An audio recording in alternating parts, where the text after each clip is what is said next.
Okay, there's a few things I wanted to chat about today that I thought might interest you. First one I thought was really interesting. You know, when we look at Celestine light compared to any other religion out there, it's pretty different. And one of the things that's different about it is we have a very strong spiritual religious base that is similar to other religions, but that's combined with doing things that are magical, which isn't normally found in other religions.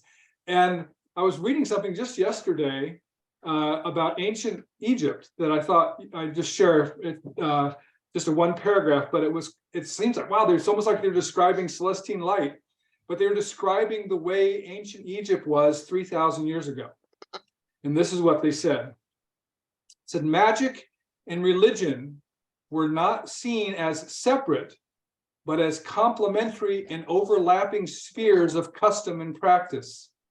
Wearing an amulet, casting a spell, saying a prayer, dedicating a votive offering, or consulting an oracle, all were believed to conjure supernatural assistance, and each could be effective, alone or in combination. It says, wow, that's like Celestine light. Yeah. Wow. Okay, so, you know, I've talked about this before, but I'll just talk briefly about it again today. Is what is the difference between a spell, an enchantment, word of power, amulets, a lightning, divination, calling on angels? What are some of those differences? Now, just like that definition that I just read from that definition of Egypt 3,000 years ago, all those things can be combined. So you could be doing an enchantment. For instance, when we do an enchantment, maybe we're enchanting this little vial of magic minerals, and we're doing a magical enchantment, but as part of that magical enchantment, we're also calling on the stewardship angels who would have appropriate energy to be useful in that enchantment, to also be part of what ends up basically being, in this case, an amulet. So let's talk about different things. Now, spells, when someone does a spell, first of all, spells are quite complicated to do. There's a lot involved in a spell. And it's one of the reasons it's so involved is you're calling in very powerful energies that are going to affect a very large area normally for a very long time, maybe an entire lifetime. And so when a spell is done, you may do all the things that you also do in an enchantment, magnified many times over. Plus, you're probably going to have a lot of additional things that are going to help bring in that energy of the spell, including different colored candles. You may have a crystal circle that you're inside to make sure there's no harmful energies that can come in, because you're dealing with such powerful energies in a spell that you got to be careful and prepare ahead of time that there aren't any negative type of energies that can come in and affect anything. So if you're doing a spell, it's definitely best to only do that if you're practiced. Don't ever try to do, I mean, literally, please, don't ever try to do a spell on your own if you've never done one before. Make sure you're part of a group who have experience before you do something like that. Otherwise, you could call in the wrong kind of energies and not even realize you're doing it. You can end up with demons instead of angels. Spells have that kind of opening that are necessary to bring in the energies. So if you're doing a spell, only learn how to do it in person with people from Celestine Light, not other magical schools, Celestine Light, who have done it in the past. And in the point in the future, we'll actually go through just a spell by itself where we do one, and you can watch on Zoom how we do it. Well, and we'll do at least one powerful spell on the Tolta. When we're all here. Yeah, that'll be your best experience right there. Okay, so enchantments. Enchantments are like what we do for magical gems, where we may have anything. So I need my hands. Thank you. All right. For instance, this is a rainbow pyramid, and we may take that rainbow pyramid and enchant it. And when we do that, or it could be something small. It could be like I held up the little vial of magic minerals, or it could be something larger, like a big magic mineral that's held up, or it could be a carving. or it could be a piece of jewelry. In any case, when we enchant something, we take, whereas a spell is over a larger area, maybe for an entire lifetime, the energy is so powerful that you're bringing in a spell. Enchantments aren't that powerful. Enchantments are, but they're more focused. So an enchantment is something that's imbued into an object. Now, if it's a bigger object like this, then it's an object. But if it's a smaller object, it might be an amulet. It could be something you wear. A piece of jewelry could actually be an amulet. In any case, we call upon angels and the stewardship angels, and whatever their specialty is. You can look in the book Angels of Miracles and Manifestation. You can see some of those stewardship angels. We've gone over many that aren't in the books in some of our meetings here.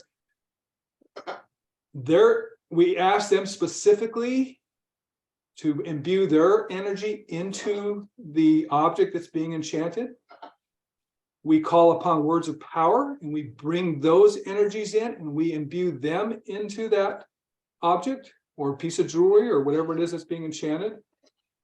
And then we also use other magical means to call in energies that we want to have that are magical energies in that object that's being enchanted. Now, that object that's enchanted, the magical energies that's in it will dissipate. Even if nothing else is done over time, because it's constantly releasing the magical energy that you've put into it. And if it's just an enchanted object, not an amulet, but an enchanted object, then it's going to be releasing that energy continuously, which means at some point it's not going to have enchanted energy in it anymore. It's just going to be back to being a normal object. How long that period of time is depends mostly upon what the object itself is made of. So if it's something like a gold ring, as an example, even though that's a small object, it's going to be able to contain that magical energy for many, many years, maybe even up to as many as 50 years, depending on how powerful the enchantment was that was put into it, versus something that's less dense, say a piece of wood. Maybe it's a very pretty piece of wood, but that wood is not going to be able to hold that magical energy very long. If you have something like this glass pyramid, this is made of glass, and glass is made from the mineral quartz. So anything that's put in this is going to last a very long time because it's basically the mineral quartz, which is a very high energy mineral that's very conducive to holding magical energy. If you have something that's smaller, like this little amethyst crystal, I don't know if you can see it, that's a small amethyst crystal, that's not going to be able to hold as much energy as this big pyramid because it's smaller. So keep that in mind. And if you think about how long something's going to be able to hold its energy at basically full power, for most things that would be enchanted, it's going to be like 5 to 6 years. If it's a high energy object like gold or platinum, even silver, then it's going to last for 10 to 50 years, depending upon how powerful the magic that was put into it was initially. The point is that even though those objects are small, like a gold ring, they can hold more energy. They have, even though they look small, they have a great capacity to hold magical energy. And then there are amplifier crystals like astrophyllite that will hold an enchantment for a lifetime. Right, because they have a special capacity. Even though they're small, they have a great reservoir to be able to hold magical energy. Now, the other thing that you might make sometime is an amulet. This does not have to be an amulet. This could just be an enchanted vial. But if it's an amulet, it has a single specific purpose, number one. Whereas an enchanted object may have multiple purposes that are related to each other. They have to be related purposes. But an amulet can only have one purpose. And when an amulet is invoked, you have to invoke an amulet. So you put the magic into it, very similar to an enchanted object. The way you put the magic in is going to be very similar. The difference being it's going to be in a very small object, could be small like this, could be a piece of jewelry, might just be a little teeny rock, a little piece of rock.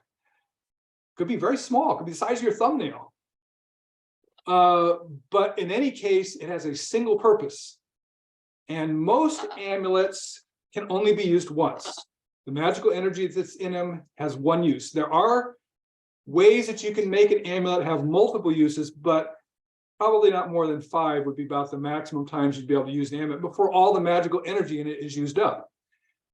But like anything, if you have something that, say, does allow itself to be used 5 times, 5 different occasions, then that's going to be 5 times weaker generally than something that can only be used once, where all the energy is there for 1 use versus all the energy is there divided by 5 for 5 uses or 3 uses or 2 uses.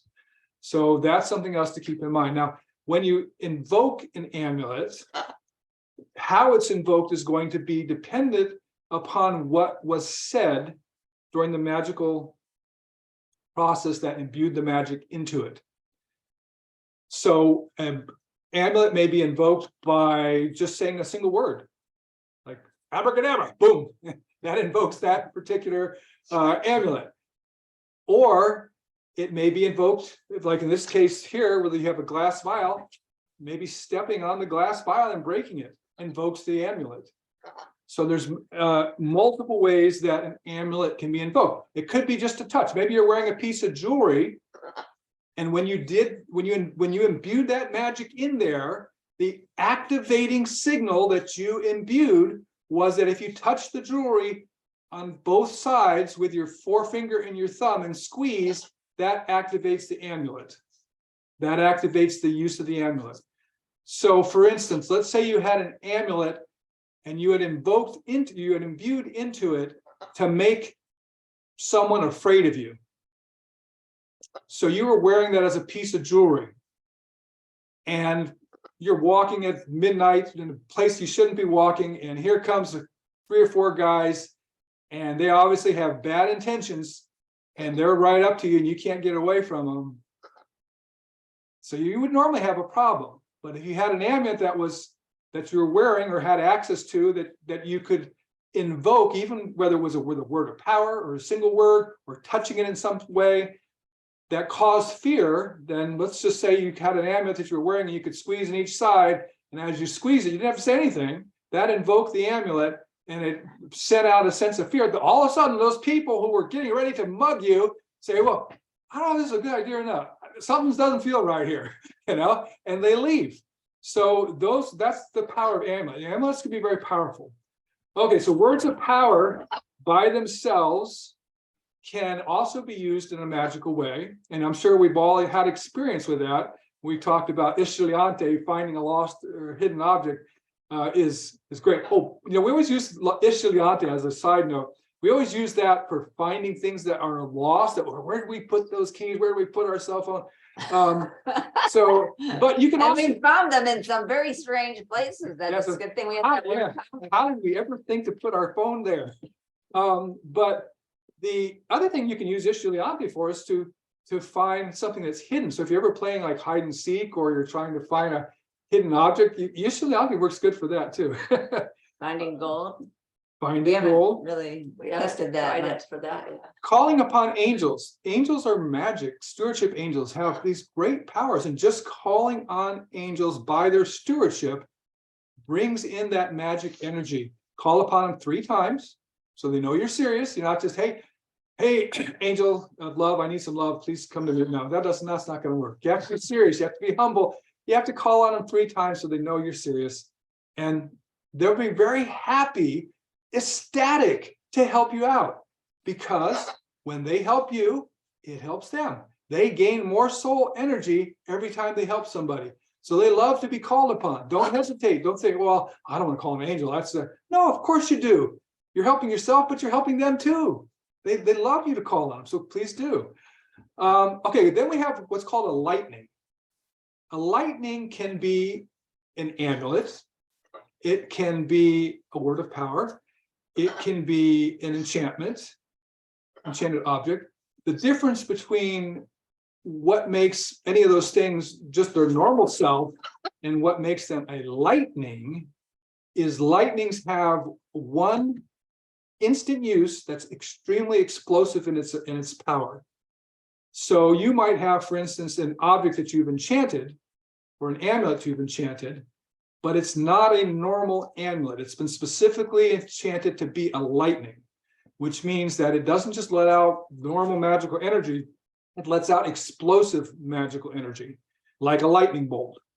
And those can be useful in certain circumstances.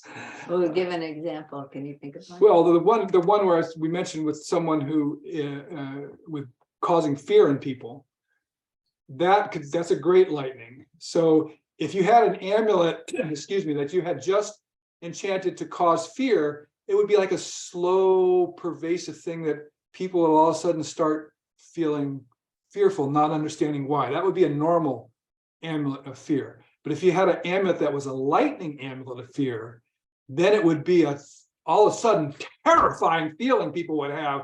I mean, they would literally just be panicked. That's where you'd have a glass vial and throw it down on the ground, and then they go running away, just like in the movies. Okay, so the last one is divination. Divination is another form of magic where you basically have the opportunity to see into the past or the future. So divination works both ways. And there's tools you can use for divination, such as this piece of ulexite here. Ulexite is a mineral that grows, it's a very thin, grows in thin layers like this. And it grows where they mine borax, the mineral borax. And ulexite grows with borax. But ulexite has a nickname, it's called TV stone, because if you put something behind it, if here's the ulexite and you put something behind it, it looks like the image is transferred to the top of the image, like a television set. Can you see that? Okay. And it works for, I mean, that was with that, but it could also take like these words, and you can put the ulexite over the words, and it does it like that too, see?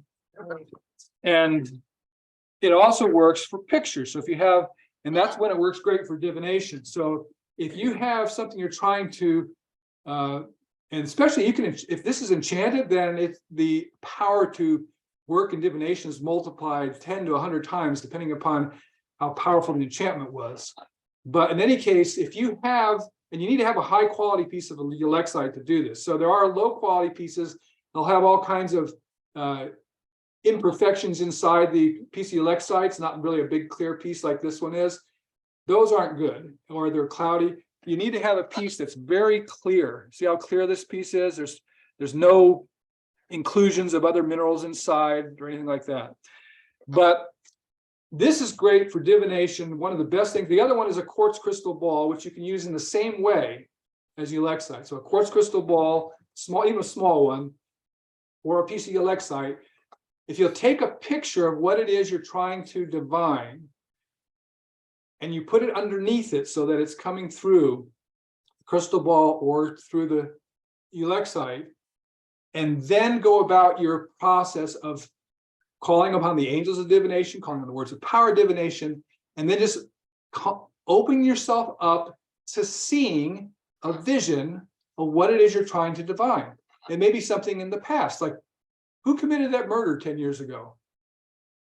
Well, put a picture of the murder victim under the crystal ball or the ulexite, and then call upon the angels of divination, the angel of divination, and call upon words of power divination, and open yourself up without any preconceived notions. Just open yourself. What are you seeing? What are you seeing? That's a great way to practice. And yes, it is. And you can do the same thing for the future. Like, okay, well, we have this Russian-Ukraine war that's been going on for 9 months now. Well, how's that going to end? What's going to be the end of it? Is it going to be nuclear destruction of all of Europe, or is it going to end peacefully and Russia goes back home, or is it going to end where they divide up parts of Ukraine and some get some? What's going to be the end of that? You can find out with divination. So those are some things. Well, with the children of light, it's going to end well. And the Taz are very busy in Ukraine, let me know you. Right.